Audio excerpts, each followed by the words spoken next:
Today, Nikon Z8's brand new firmware 3.0. I've been testing it, using it. I'm going to talk about what I really like in it, what I think is maybe not so useful. We'll talk a fair bit about pixel shift shooting and how it works and when you might consider using it.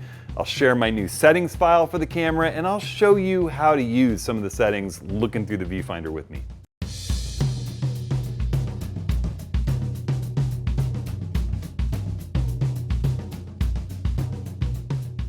Well, hey everyone, it's Hudson. Welcome to this week's video. So a lot of stuff on firmware 3.0 for the Z8 today. And we'll go through, how to utilize some of these cool new features. I'll run through the list of features. I'll talk about what my favorite ones are. I'll show you how to use some of the cool new stuff, both, looking through the viewfinder and at the back LCD while I'm doing it. I'm going to announce the brand new settings file for this camera that you can upload into your own that I've got available over on my website. In fact, I'll just do that right now. You can just click right here and run over to my website to download my free settings file. You just put it on your memory card, upload it into your camera, and have my settings. Hopefully you've watched my full setup guide to this camera and the subsequent videos that have tweaked those settings over the years since this camera launched. You can always run over to the YouTube channel where you are right now and click on my channel, click on playlists and search for Z8, and there's a whole playlist of all the videos I've done since this camera launched. This video will be in it. So lots going on. There's gonna be a chaptered out table of contents in this video's full description. You click the title or show more, and you can click on whatever part of this video you wanna watch. It's also laid out along the timeline on the bottom for you to easily click through. All right, so looking at what's changed in firmware 3.0, for still photography, we've got extended capability of creating customized wide area autofocus modes. So you can customize the size of the box even more than you could before. We've got subject detection during manual focus. This one is huge for me. This is one that I absolutely love. It's something I've been using in the ZF and the Z52, and I'm really, really happy to see it come to the Z8. Hopefully it'll come to the Z9 soon. But if you've got, a subject like here, I've got this print of a macaw over there, all right? And I could, I'm in manual focus mode. I've got my lens switched to manual focus mode. So I get kind of close in there. It starts to see, ooh, there's an eye. And then you can zoom in to 100% by just touching your program button. For me, that's the OK button in the middle of the D-pad, and it'll track that eye. And then you half press the shutter and you're back ready to shoot. See, I get a green confirmation too. Boom. That is just an amazing feature when you're using something like this 51.0 Voigtlander manual focus lens. You see a human's eye, you get the box on the eye. You can use auto area autofocus, you can use wide area autofocus. And the way that you set this up is it's two different menus that you got to run into to properly set it up, all right? And you want to do this in each of your banks. You're going to go into your photo shooting menu, and you're going to go to the manual focus subject detection area. You can see it's down here near the bottom of the list. You can see the scroll bar on the right. Manual focus subject detection area. By default, they're leaving it off, but I like wide area. You can also do auto area, which is all or a small area. Boom. So now you're suddenly going to have a subject detection capability running in the camera based on whatever subject you have chosen. It could be bird, it could be human, it could be animal. I had auto on, it could be vehicle. Then you also want to run into the custom settings menu, and in the focus section you're going to go way down. I can't remember exactly where it is. There it is. Where was it? Manual. Oh no, it's in display actually. Go back down to shootings in display. And it's down to, there we go, half press to cancel manual focus zoom. That is off by default, but you turn it on, and that way, when you zoom in with the OK button, you can perfect focus, and then half pressing the shutter goes back to fit view so you can compose before you actually fire the frame. It's just so simple.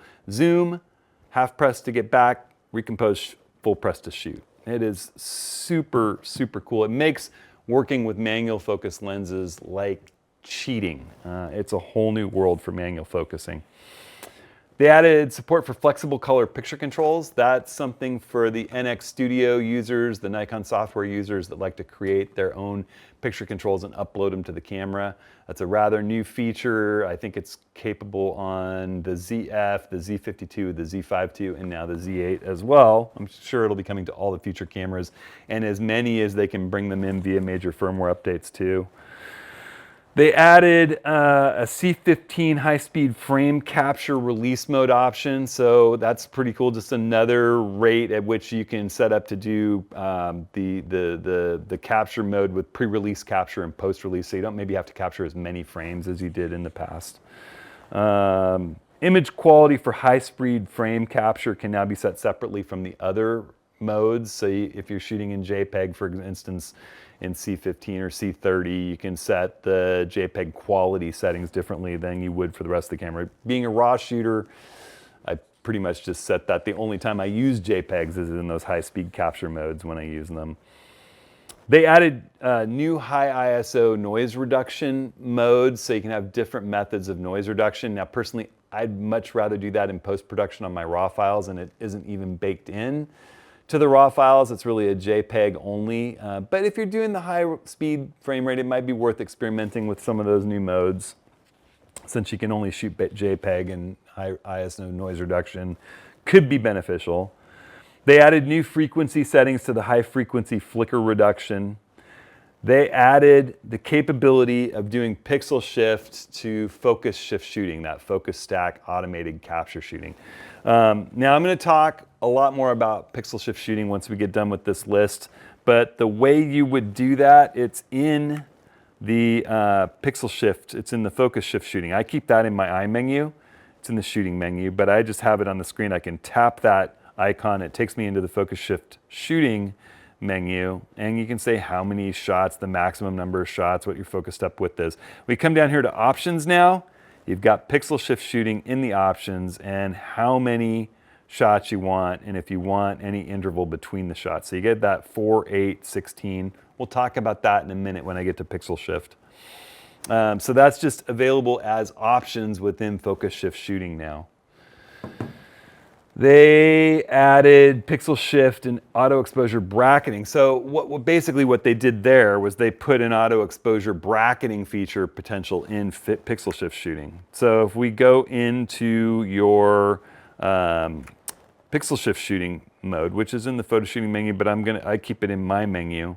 I can go down to pixel shift shooting, and you can tell it again how many shots, delays, all that stuff. But under options, now you have auto exposure bracketing. Sort of the backwards of how it worked in focus shift shooting. In focus shift shooting, pixel shift is an option, and now with exposure bracketing is the option within pixel shift shooting. And you give that sort of familiar bracketing setup that we have to Nikon. You can shoot, I generally do 3 frames, 3 stops apart. So you can tell it you want it to do that or you don't want it to do that within pixel shift shooting. They added a bunch of things to Autocapture. You can set it to start and stop at a certain date and time.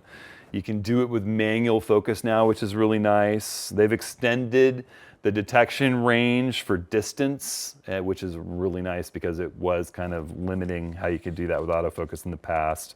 It's now compatible with the new C15 capture mode, and it displays a yellow frame around the image while it captures running, which makes it nice and easy to see that it's working even from a distance at a glance, just like the video recording red frame. Okay, for video recording, a lot of the same things.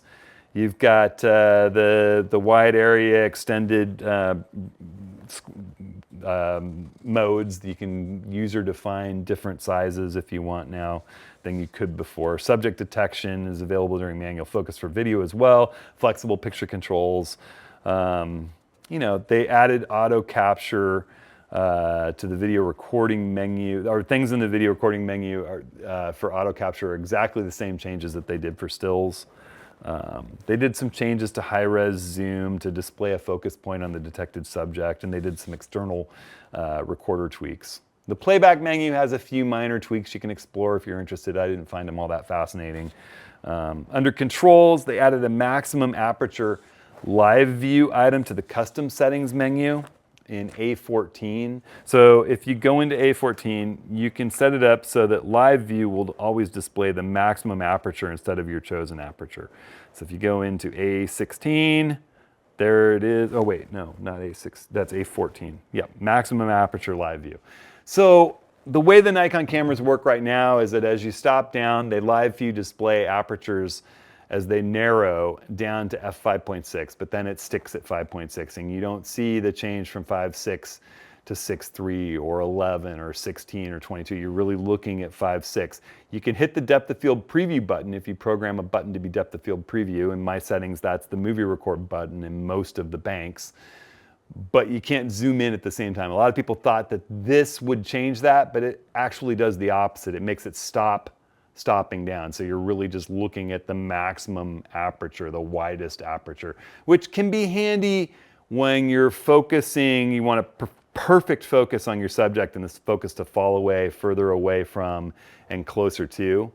But you could always do that by rolling the aperture wheel to the maximum aperture, focusing, and then rolling it back to your shooting aperture. You could preview that. But this just makes it for those who only want to see the maximum aperture through the live view. Personally, that's not me, but they added a focus limiter setting to the custom settings menu. And this one's a really cool setting, and it's particularly useful for me with the lens that I chose to mount on this camera for the video, which is my 105mm Nikon S macro lens. This is a wonderful, wonderful macro lens with only one fault to my mind, which is that they set the focus limiter to only focus close. And they didn't set it as a 3-position switch where I could tell it not to focus closer than a meter. Because what happens is when you're working with a subject at a normal or a far distance, if it misses focus, sometimes it racks all the way back close before it goes back out looking for the subject, and it takes forever. So this is a feature that they've added that lets me override that in camera. It's super cool, and it's right where we were working a minute ago.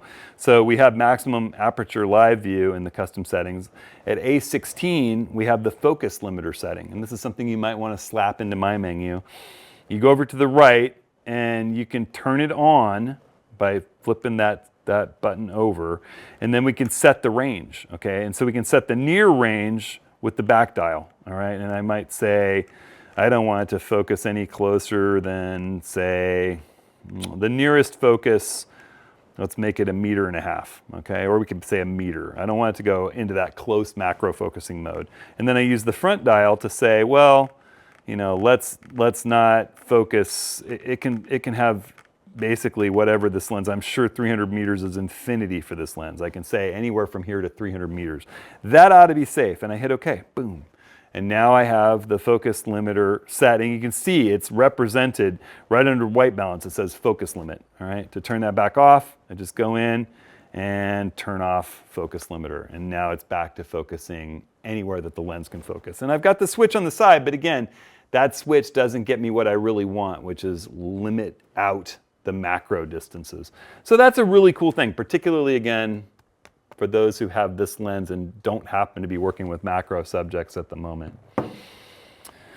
They added a minimum setting to the self timer between shots, which is really nice because waiting 2 seconds between shots was really way too long.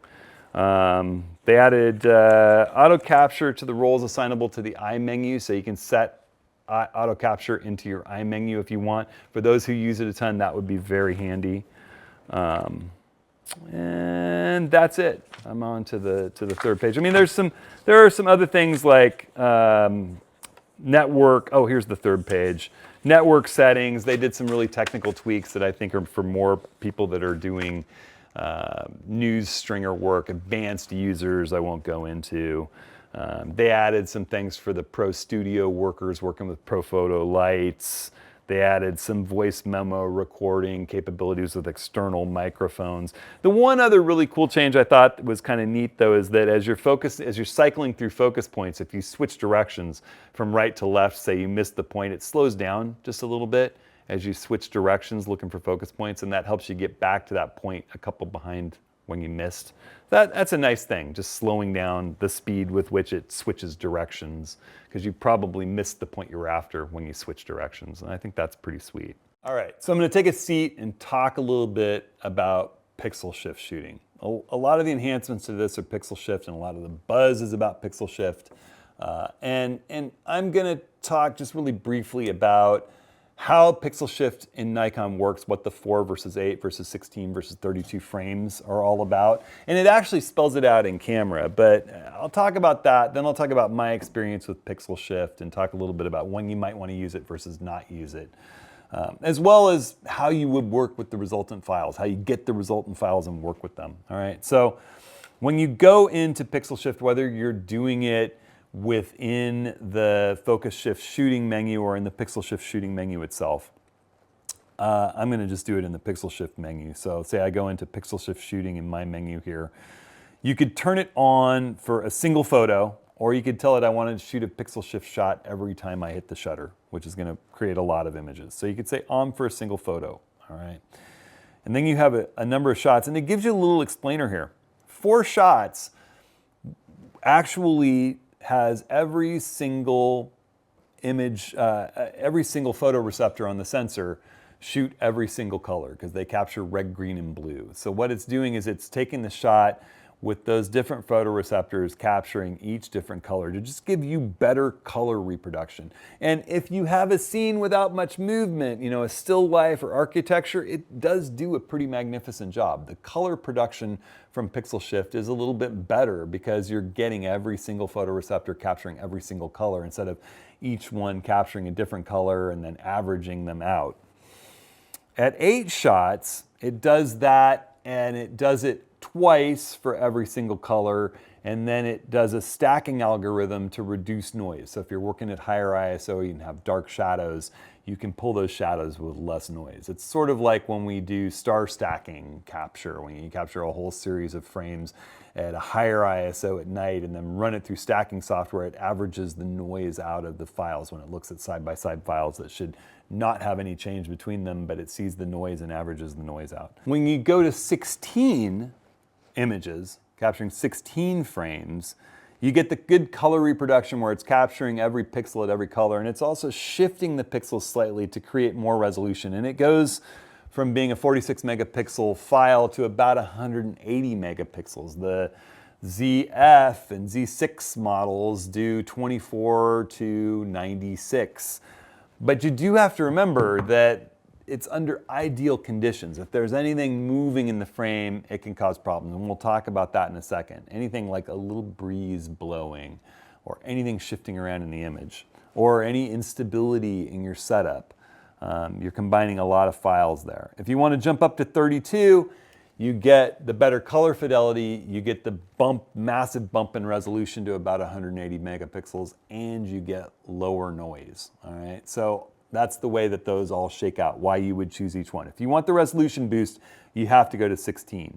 If you want good noise reproduction, you use 8. 4 is just for color. 32 gets you the whole shebang-a-bang. Better color, higher resolution, less noise. Now, I was super excited when the Nikon ZF came out. I was running a workshop in Scotland, or actually I was scouting in Scotland when it released. And I was really excited and started pixel shifting all kinds of landscape images that I was working in. And you know, I brought them home and I figured out how to get the pixel shift images out of the camera. So the way that it works is you have to run them through Autocapture Studio, the Nikon software. And you can open your memory card as a file in its browser in the Autocapture. And when you click on a folder that has a pixel shift series in it, you can just click the button up at the top right that says pixel shift, and it will create that pixel shift file from all those images and put it in the same folder. And it's denoted by being an NEFX instead of a standard NEF file, all right? Then you can import those images. For me, I import them into Lightroom Classic, and Lightroom Classic recognizes that like a normal raw image. It's just that the 16 and 32 frame images are much larger. The thing that I found in doing that myself was that any bit of vibration in the capture, any bit of wind, any bit of disturbance, if the leaves were rustling slightly, if water's flowing, it can create artifacts and weirdness and blur and problems in your image. all right?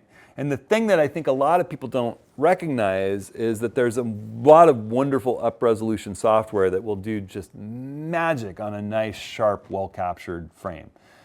And my favorite is Adobe's Super Resolution. But there's also On1's Resize AI, there's Topaz Gigapixel. There's software out there that if you go into Lightroom Classic and you go into the details panel and you click Super Resolution, it will give you the exact same output. It'll take a Z8 file and bump it up to 180 megapixels. And it's really, really, really good. But the difference is that when you're working in the landscape and say there's a little bit of a breeze blowing, well, you can bump up your shutter speed to freeze the motion. But you can't do that for 16 frames. All the motion's going to be slightly different. Things are going to be in a slightly different position. And when it blends those 16 frames together in the NX Capture software for the pixel shift image, it's going to be blurred and all weird and all over the place. If you were careful with your capture out there in the landscape and get one good raw file to bring into super resolution, 9 times out of 10, in my experience, you're going to get a better file out the other side, just running a single good frame through super resolution. So what I would suggest, I think that you are in ideal conditions that be able to get better color rendition and better noise from the pixel shift images, the way that Nikon has brought this in. If you want to use it with pixel shift shooting or with focus shift shooting, it gets confusing, all the shifting, you're going to capture, 4, 8, 16, or 32 images for every single image in the focus shift capture. And then you're going to have to blend each one of those to then blend the focus shift image in your software of choice, Helicon Focus or Photoshop or whatever it is that you're using. If you're using exposure bracketing with your pixel shift shooting, you're going to capture 4, 8, or 16, 4, 8, 16, or 32 files for each of the bracketed set. So if you're shooting 3, like I like to do, 3 stops over on the meter, 3 stops under, and you're shooting 16 frames to get a higher resolution, you're going to wind up with 48 frames. All right. If you're doing 32, you're going to have to double that to 96 frames for a single, what would be a 3-shot burst. And the odds of something moving in 96 frames being captured in the landscape are pretty high. I mean, it's pretty darn rare. So again, I think this is great for architecture with no moving subjects. I think it's great for still lifes with nothing moving and rock solid tripod support. But then again, at the end, you're still going to have to blend all those focus shift, all those pixel shift images, and then blend them as an HDR in post-production. And the fact is that in Lightroom, I can capture 3 really nice sharp frames with exposure bracketing and then merge those to an HDR in Lightroom Classic and then take that result and click super resolution and get a 180 megapixel file. It's a lot quicker, a lot simpler, a lot easier, and it has less room for things to go wrong. So, my advice to those of you who are really excited about pixel shift shooting is to get out in real life scenarios, capture the image sharp as you can, as you normally would, set that aside, and then in your pixel shift shooting, experiment with the different settings, capture, blend those images, and then really analyze them up close and use whatever software you have, whether it's On1's Resize AI, whether it's Lightroom's Super Resolution or Photoshop's Super Resolution or Topaz's Gigapixel, to upres that single file that you captured and just compare the results back and forth. I think you might be surprised. I've found myself using pixel shift shooting very, very little. And I think it's telling that so many other camera companies out there had pixel shift shooting for years before Nikon brought it in.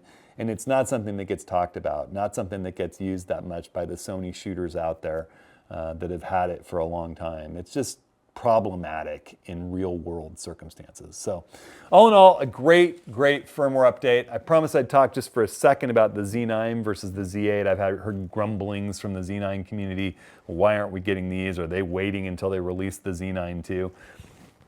And they may wait a little. If they're coming out with the Z9 II soon, it may launch with a lot of these things and then a month or two will go by before they bring them to the Z9. That's Nikon's way, but they won't withhold these settings from the Z9. That's not the way that Nikon handles firmware. It never has been. They've been wonderful about bringing all the older cameras as far up to speed to meet to have all the new bells and whistles that the newer cameras have throughout the history of the Z lineup. I think they've been better than any other camera outfit out there. I was blown away when they released the big firmware update to the Z9 that had Autocapture, and then sure enough, before very long went by, boom, out came a firmware update for the Z8 with Autocapture. So I expect a firmware update to be forthcoming for the Z9 with manual focus subject detection and pixel shift shooting and all of these enhancements that the Z8 has gotten. I'll be shocked if it doesn't. If they are planning on releasing the Z9 too soon, they may strategically wait a little while after the Z9 II launch. And, you know, that's just the way the modern world works. But it wouldn't surprise me if they came out with it next week or in a month, or it could be 6 months. It's just weird. These cameras have leapfrogged each other since the time that they were released. You know, the Z9 came out, then the Z8 came out with enhancements that the Z9 didn't have, and the Z9 people were grousing. Then the Z9 came out with a firmware update that had things the Z8 didn't have, and the Z8 people were grumbling. They are almost identical cameras, but their firmware updates have always been on different schedules, and I would be shocked if we Z9 shooters don't get all these updates. The big one for me, again, is manual focus subject detection. You know, I've got my ZF, but I would love that on the Z9. All right, everybody, so that's the Z8 Firmware 3.0 video. You can go and download my setup file for the camera. You can upload those settings into your own camera. It is not a list of all the settings that you can open on your computer. It's a file designed to go into your camera and upload the settings. And again, those settings reflect my original setup video that you can go watch. That's linked in this video's description. And all of the subsequent enhancements and tweaks that I've done in the intervening years. And those videos, there's videos associated with all of those tweaks, and you can see those in the Z8 playlist, which you can easily find in the playlists on my channel. And this setup file is Firmware 3.0 with all those enhancements included, up to date. So you can go over to my website and download that for free at the free downloads link on my website. All right, everybody, we're going to be doing an office hours when we get back. I can't remember when it is. I think it's late July, but look forward to that. We're going to talk about portrait photography. It's definitely after our Mount Rainier workshop, which is upcoming. I'm really looking forward to. So sign up for those office hours. We're going to talk about portraiture and photographing people, and we'll talk a lot about natural light and ways to use software to sort of emulate studio lighting. And take all of your questions. So sign up for that and leave us a question over at hudsonhenry.com/office hours. You can click right here. I thank you so much for watching. Hit me up with any questions or comments. And I hope you're out there enjoying yourselves, staying safe, staying creative. We'll see you next week.